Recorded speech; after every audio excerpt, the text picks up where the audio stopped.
Yeah, so there's a lot at stake in this game, and there's a lot of things that could alter exactly what this game will mean when we get to that specific week of the season, Jay. But regardless, it's going to be crucial for either team. So what's at stake? We tell you in just a moment, right here on this crossover edition of Locked On Auburn and Locked On Sooners. You are Locked On Sooners, your daily podcast on the Oklahoma Sooners. Part of the Locked On Podcast Network, your team every day. Much to making Locked On Auburn or Locked On Sooners your first listen every single day. For your second listen, go check out our guy Chris Gordy of Locked On SEC, or if you want to go zoom out a little bit more, check out Spencer McLaughlin over at Locked On College Football. But everydayers know that we are your team every single day. Jay, when you talk about what's at stake for this game, the way we're talking about it on the Auburn side of it is we expect Auburn to be 4-0. We expect Auburn to take care of Cal and take care of Arkansas and say, okay, can Auburn start 5-0 when they beat Oklahoma, or if they can beat Oklahoma, to go into Georgia the following week? Can Auburn be a top 15 team heading into Athens? Like, that's the goal. And I think if they do this, if they beat Oklahoma, I think they've got a real shot at that. But that's a big if, like we discussed. To me, Auburn's over-under, according to our friends at FanDuel, is 7.5. For them to go 8-4 or better, they must beat Oklahoma at Jordan-Hare Stadium. I've said it consistently since the schedule came out. This is the most important game on Auburn's schedule. To me, that's the Auburn perspective of this game going into it.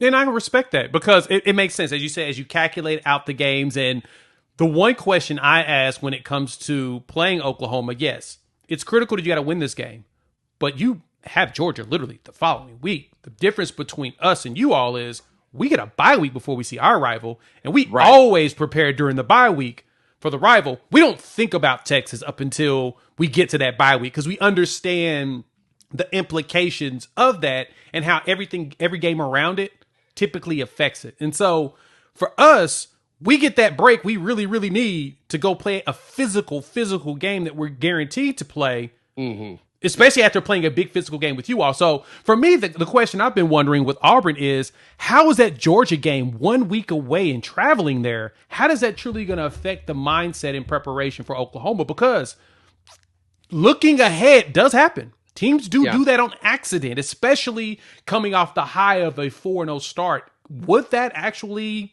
Do you think that could discombobulate a few things going into the Oklahoma matchup? It could. I don't think it's going to. Now, granted, you're talking to a fan base right now who saw their team lose to New Mexico State a year ago, the week before the Iron Bowl, which was devastating. But I don't think this is a similar thing. I mean, if you ask the average Auburn fan, and obviously the conversations with players is different, they're going to say that every game is important. But those home games do seem to matter more. Unless you're talking to an Auburn fan that lives in Georgia, I think they're going to tell you that this game that we're discussing, Auburn, Oklahoma, on September 28th, means more for the 2024 Auburn Tigers than them going to Athens. I mean, now, if you win in Athens, boy, does that change everything. That changes your entire season. It may change your recruiting class. I mean, that's a program potentially changing win. But as far as 2024 goes, I think how Auburn prepares for Oklahoma is more important than how Auburn prepares for Georgia the following week. I don't know if the coaching staff's going to see it that way or not. We'll see. I mean, they're going to obviously prepare for both, but I don't think the look-ahead thing is a factor here. That's just my hunch. That's just my guess. And it makes sense, right? Like if the mindset, and it's not. Let me put it this way. I don't want people to take this wrong, which everybody will. Auburn people are already coming at you. Be careful. Exactly. I already know. They're gonna take this wrong. Basically, what you're gonna think you heard me say is that you guys are just gonna punt the Georgia game and get ready for Missouri after preparing for Oklahoma. It's not what I'm saying. But the mindset appears to be that the Georgia game's gonna be the Georgia game. It's gonna be whatever happens. Pull upset, cool. If not, it doesn't end the season. The focus is going to be knocking out these home games, which to me, I agree. those are way more critical as far as the way that your team performs, right? You're at home in a comfortable situation. If you get knocked around at your own home spot, that's when things become an issue. Same thing for us as Sooner fans. We're looking at these home games for us as well, in which we technically only have 3 of them in the SEC, because our neutral site game with Texas, we're the home team. So we don't get the extra home game like they do this year. As Georgia does the same thing with Florida or whatnot. But for us, we've got to prepare for South Carolina, South Carolina, Alabama, as well as Tennessee. And so mind frame wise in conference, we got to win those home games. That way, if we win those home games in our non-con, that's 6 wins right there. That's right there where Vegas is saying 7.5 for us. All we got to do is sneak out at least 2 wins on the road or the neutral site game, which I expect us to push Texas around again. They're dealing with a lot of problems. Yeah. That's what's important. So I get you. I think for you all, Oklahoma has to be a win after Arkansas, unless Arkansas fires their head coach before they play you all, and you got to deal with Bobby Petrino. And y'all know how players get when they get a new coach. Yeah. It seems like they get superpowers. Yeah, I mean, we saw that a few years ago when Cadillac Williams took over for a few weeks. Here's a fun question. So FanDuel has both of the teams that we're discussing, Auburn and Oklahoma. Their win total at 7.5. Yep. Which team is more likely to hit the over if they lose the game that we're talking about? I'm going to be honest. I think that both can hit the over even with the loss. Ooh, so I don't think they can. In a couple of formulas that I've had, I have Oklahoma losing 2 games regardless, right? And one of those games is Auburn. Oh, interesting. In the case, mainly because it's the first road game. I have them losing that game. Did you change your mind on that? Because you picked Oklahoma when we did this at Media Days, right? Or am I remembering that wrong? No, I mentioned in the media days that I think that Oklahoma could lose this game. Like, okay. This is the one game that I'm watching as a real toss-up game because it's the first road game. Sure. Right? Okay. On top of that, I think the other one is potentially Alabama, depending on how Kellen DeBoer goes in. But it's a home game, the one I don't want us to lose. Gosh, that one is one. But the one I toss up in between there, the 2 games I toss up for Oklahoma to potentially lose is Auburn or Ole Miss. If they can go out and make sure they win one of those 2 games, there's probably only one more loss left on the schedule. That should be a 10-2 season. There's no excuse for it not to be, right? The schedule's tough, but I think that what helps a lot of our opponents, I think outside of Auburn, because you guys actually have a pretty solid matchup as far as balance on your schedule, but others like a Missouri or even like a LSU, a lot of the schedule is a little bit easier. So they don't have an excuse not to get double-digit wins for the season. But I can totally see you all walking into Columbia and knocking them off after that bye week. Perfect spot right there. So when I look at your schedule, Arkansas should be a win, like I said, unless they fired a coach. But I don't think he gets fired then. I think he gets fired after that game. Yeah. After that loss is probably when he's going to get fired.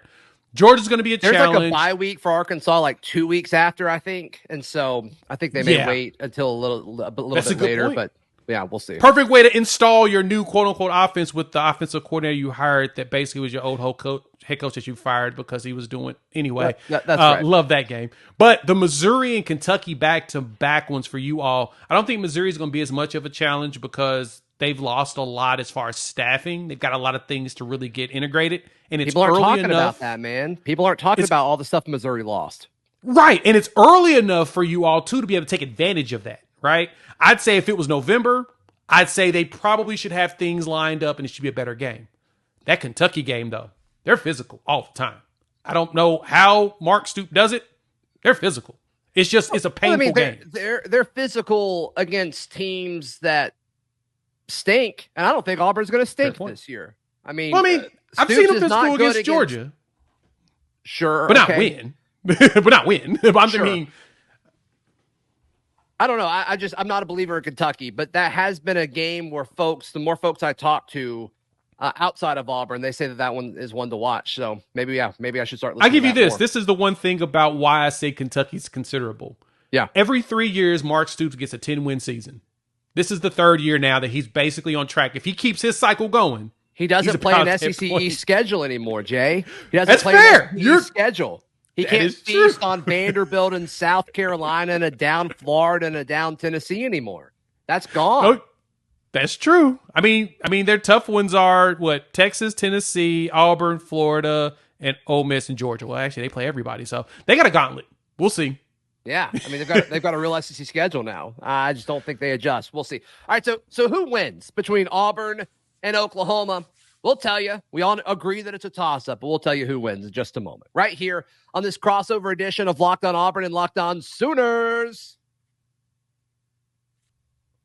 Jay, quick question. Just a super quick question. Can you imagine buying tickets anywhere other than our great friends at Game Time? Absolutely not. No way. Best prices, best deals, and the prices go down like as the game starts. I haven't seen anybody that's been able to offer me the numbers they are at all.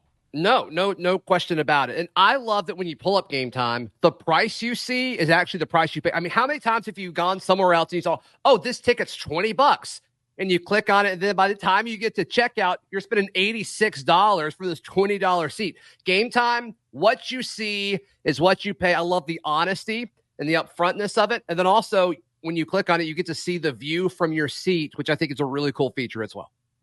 I love it as well. I'm here for being able to know where I'm going to sit and see exactly where the seat is going to be at while also paying the price that it's actually advertised. Yep. I'm here for that. I love it. Take the guesswork out of buying tickets with Game Time. Download the Game Time app, create an account, use code LOCKEDONCollege. It's all one word, LOCKEDONCollege, for $20 off your first purchase. Terms apply. Again, create an account and redeem code LOCKEDONCollege for $20 off. Download Game Time today. Last minute tickets, lowest prices guaranteed.